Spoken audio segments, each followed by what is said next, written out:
Deep in the heart of Moscow, explosions have ripped through Putin's own backyard.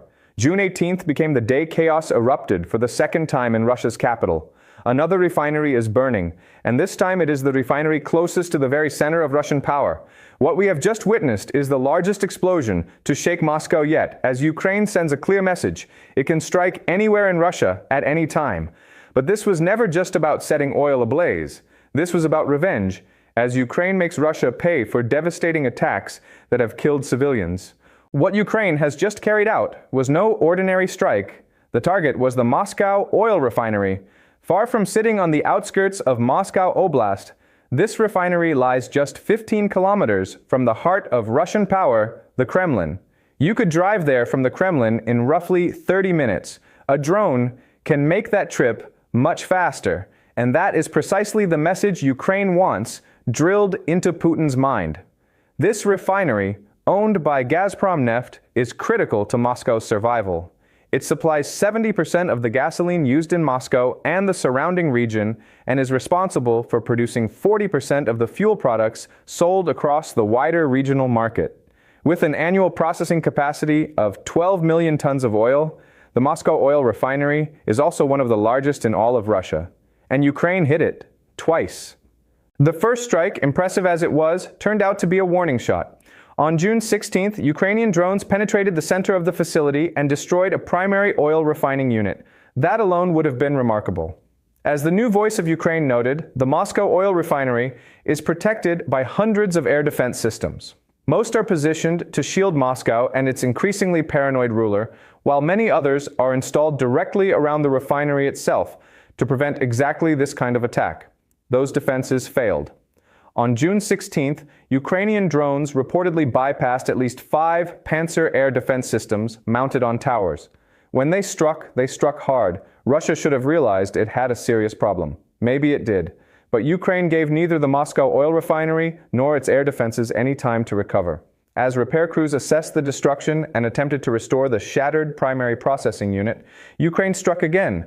Just 48 hours later, on June 18th, another wave of Ukrainian drones flew directly into the Russian capital, passing once more through the refinery's air defenses before crashing into their targets in a devastating kamikaze assault. This time, it was not a single processing unit on the list. The entire refinery is now burning because of what Ukraine's drones did to it. In the span of only 2 days, Ukraine completely shattered the illusion that Moscow's most important oil refinery is among the most secure locations in the region. At 4:40 a.m. local time, the first reports of a second wave of Ukrainian drones began circulating on Telegram. By 5:14 a.m., those drones were no longer in the sky. They were hitting their targets as reports of explosions at the refinery began flooding in. Fuel tanks were burning. One of the most heavily protected cities on Earth had just been struck for the second time in as many days. As central Russia burned, the videos started to emerge. The Excelenova plus Telegram channel, as it so often does, was among the first to release footage. In a June 18th report posted at 5:48 a.m., the channel shared images showing what appeared to be a fuel storage facility engulfed in flames. An accompanying video, apparently filmed from the window of a residential building, revealed the scale of the inferno as thick smoke billowed into the Moscow sky. Putin, the man who has spent years portraying himself as Russia's great protector, became the target of ridicule. A helpless grandfather will knock on an expensive bunker table, crying and shouting about revenge, but there is nothing new. Because the Tsar is naked, the channel declared. It then added, the consequences of Putin's war on video, the myth of unreachable Moscow has finally been broken. Those words will sting Russia's aging leader as he shelters as far from the Kremlin as possible. But what will hurt even more is the steady stream of footage emerging from Moscow's most important oil refinery. Just 10 minutes after its first report, Excelenova Plus published another video. This time, a tower was burning, and an even larger plume of smoke was rising into the sky as multiple fires consumed the refinery. Ukraine's FP-1 drones had struck more than once. The channel reported that at least 5 separate fires were burning across the Moscow Oil Refinery just over an hour after the drones had first appeared overhead. This is a catastrophe for Putin. Ukraine has turned every defensive measure protecting Russia's most valuable city into a punchline. Yet, as always, Russia is trying to pretend those defenses worked. The familiar excuses are already being deployed, along with the usual claims that Russian air defenses performed successfully. Moscow Mayor Sergei Sobyanin immediately shifted into damage control mode. He claimed that Moscow's air defenses had shot down more than 180 Ukrainian drones, a statement that reveals far more than he likely intended. Whether or not the interception claims are true, 180 drones would represent the largest single-day wave of Ukrainian drones ever directed toward Moscow. The previous record was set on May 17th, with 120 drones. Ukraine has now surpassed that figure dramatically, sending Putin a warning that future strikes against Russia's capital will only become larger and more destructive. Naturally, the familiar drone debris excuse also resurfaced. Sobyanin appeared unwilling to use that explanation for the Moscow Oil Refinery itself, merely acknowledging in a brief Telegram post that some Ukrainian drones had reached the facility. He likely hoped the comment would go unnoticed. It won't. 5 major fires burning within a few kilometers of the Kremlin are impossible to ignore. Beyond that, Moscow's mayor claimed that debris from Ukrainian drones struck the Sadovod shopping center, one of the city's major electronics hubs. No casualties were reported. And that is the point. Ukraine's target was Moscow's oil, or rather Russian oil in general. As devastating as the strikes on the heart of Moscow's energy infrastructure were, Ukraine was not finished. While the Moscow Oil Refinery burned, additional Ukrainian drones were already heading toward Rostov Oblast. Regional Governor Yuri Sayusar claimed that a swarm of 60 drones descended on the region, causing 2 fires at commercial facilities. As so often happens, independent sources provided a clearer picture. This time it was the Astra Telegram channel. Images and videos published on June 18th showed a massive blaze at what Astra identified as an oil terminal in Rostov. Based on video footage published by the Supernova Plus monitoring channel, an Astra OSINT analyst determined that the fire occurred at an oil depot on Karl Marx Street. The footage was filmed from Kostyushkina Street, Astra reported. While little is known about the capacity of that specific depot, the burning oil delivered exactly the message Ukraine intended. Wherever Russia stores the economic lifeblood of its invasion, Ukraine can locate it and destroy it. Russia may boast about debris and successful interceptions, but what unfolded on June 18th was chaos. FP-1 drones not only reached Moscow, but accurately struck their targets, igniting fires that will take days to extinguish. The refinery that keeps Moscow's gas station supplied is burning. The Kremlin must have felt as though the world was ending as drones struck just 15 kilometers away. And if the smoke-filled skies and towering flames were not enough to alarm Moscow's residents, the absence of their leader during the attack will be even more unsettling. Where was Putin during Ukraine's most devastating strike on Moscow so far? Roughly 700 kilometers east of his seat of power, in Kazan, where he was meeting with leaders from the Association of Southeast Nations in a desperate effort to strengthen economic ties and secure the business relationships he needs to sustain his war in Ukraine. Meanwhile, Moscow's most important refinery was burning. Airports across the capital were shutting down. Passengers at Sheremetyevo Airport were evacuated. Some were reportedly removed directly from aircraft preparing for departure as Ukrainian drones approached. Machine gunners took up positions on walls and towers around Red Square in a desperate attempt to stop the incoming drones. Muscovites panicked. They are not accustomed to attacks like this, especially not on the scale Ukraine achieved on June 18th. The Guardian reports that Moscow is so confident in its defensive systems that air raid sirens are not even activated when Ukrainian drones approach. The assumption is that air defenses will destroy the drones before residents ever see them. But on June 16th and June 18th, the fragility of those defenses was exposed for everyone in the Russian capital to witness. Moscow must now accept a new reality.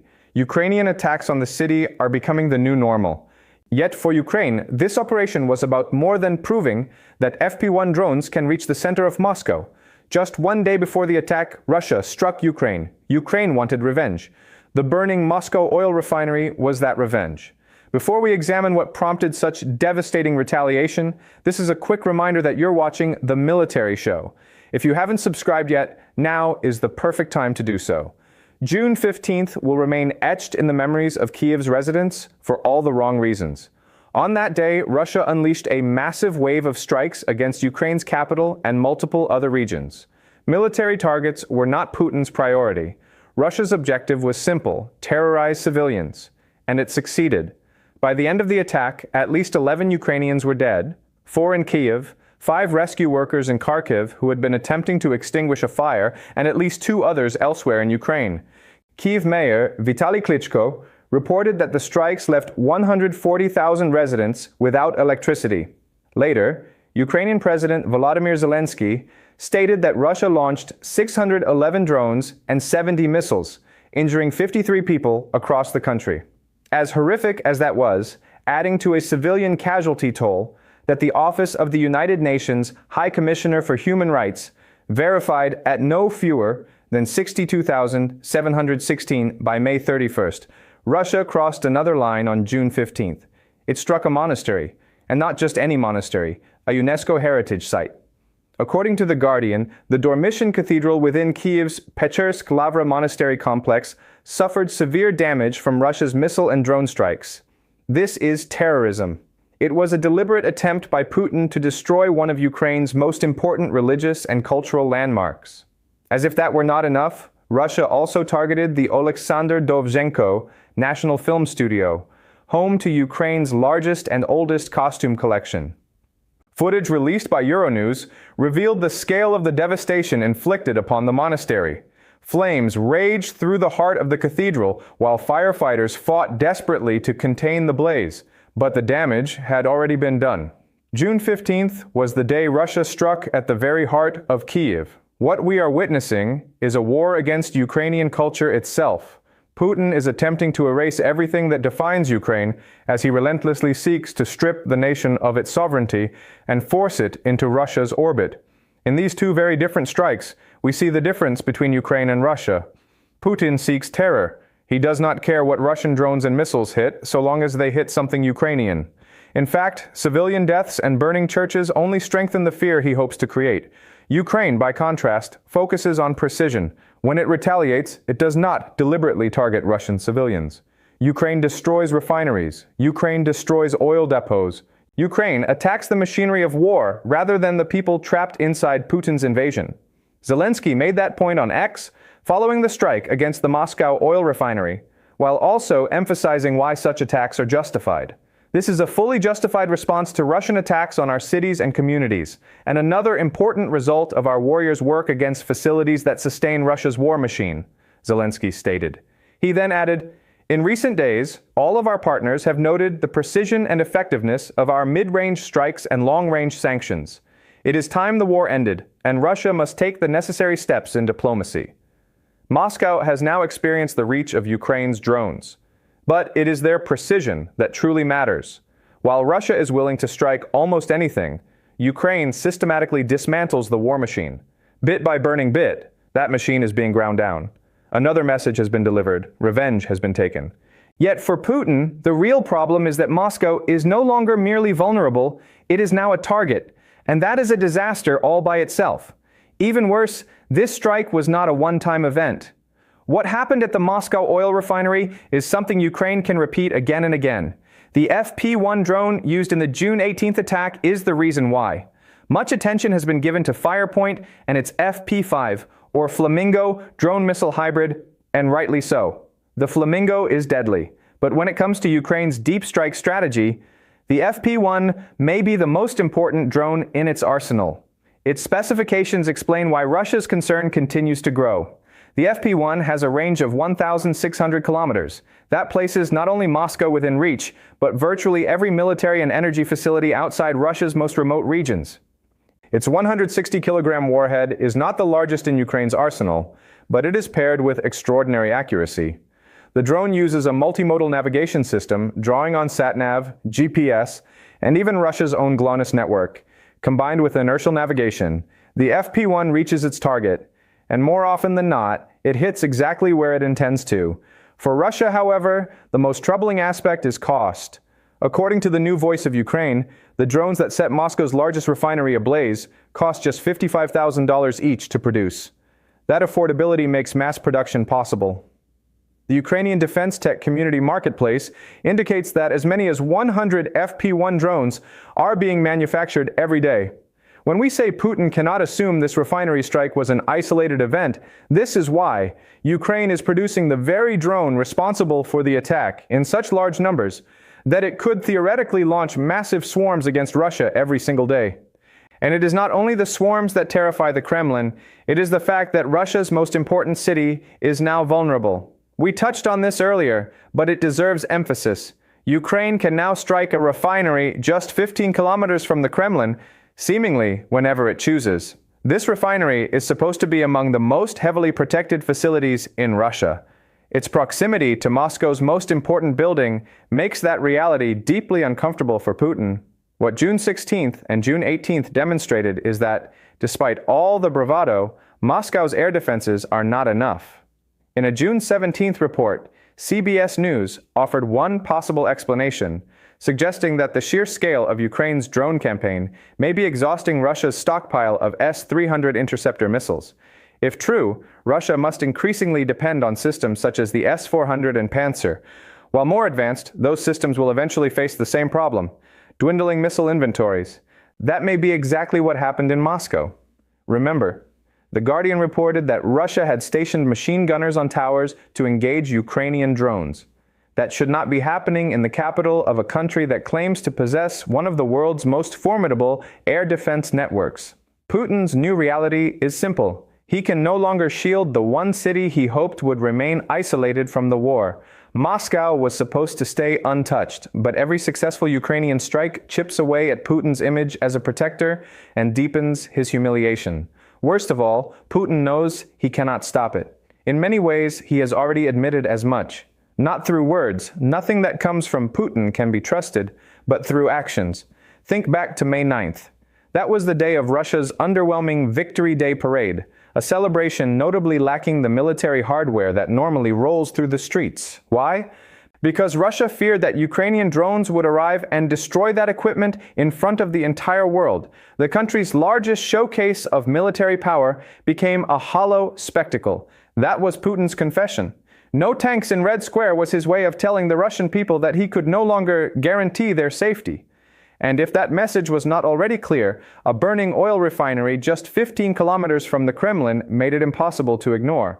Moscow is now a target. Its air defenses have been exposed. Critical facilities supporting the war machine are being struck. And every single day, Ukraine is producing dozens more of the drones that Russia has failed to stop. The pressure on Putin is growing, and rightly so. After all, this is not the first strike against Moscow in recent memory. Almost exactly 1 month earlier, Ukraine launched a multi-day blitz of drones, missiles, and glide bombs against the Russian capital. It was a story of covert sabotage, failed defenses, and a battered Russian war machine. And you can learn all about it by watching our video. If you enjoyed this video, remember to subscribe to The Military Show as we continue tracking Ukraine's rise into a deep strike powerhouse.